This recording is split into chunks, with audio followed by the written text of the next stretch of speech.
Hello everyone and happy Tuesday. I am bringing you your Inspirational Vitamin as usual and just a different location, but that makes it kind of fun. So I am actually going to be reading one of my favorite, it's actually my favorite Jesus story. And there's a lot in the Bible, but this one has just always, I think, inspired me and convicted me and just made me love Jesus more and more every time I read it. So we are going to be in John chapter 8, verses 1 through 11. Okay, it says, "But Jesus went to the Mount of Olives. At dawn he went to the temple again, and all the people were coming to him. He sat down and began to teach them. Then the scribes and the Pharisees brought a woman caught in adultery, making her stand in the center. 'Teacher,' they said to him, 'this woman was caught in the act of committing adultery. In the law, Moses commanded us to stone such women. So what do you say?' They asked this to trap him in order that they might have evidence to accuse him. Jesus stooped down and started writing on the ground with his finger. When they persisted in questioning him, he stood up and said to them, 'The one without sin among you should be the first to throw the stone at her.' Then he stooped down again and continued writing on the ground. When they heard this, they left one by one, starting with the older men.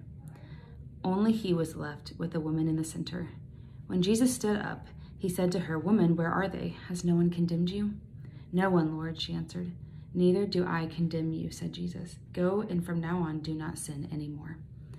There are several reasons why I love this story, but I'm going to start with the obvious. I think it just really exemplifies Jesus' compassion and his love for people in general, people who sin, and for women, and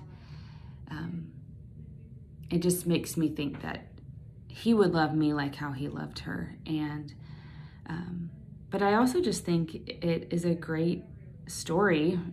There's a lot of mystery to it, like what was Jesus writing in the ground? We will never know until we go to heaven and ask him. But I think the greatest example, besides Jesus' compassion, the greatest example that he sets in this story is at the very end when he says, "Neither do I condemn you. Go, and from now on, do not sin anymore."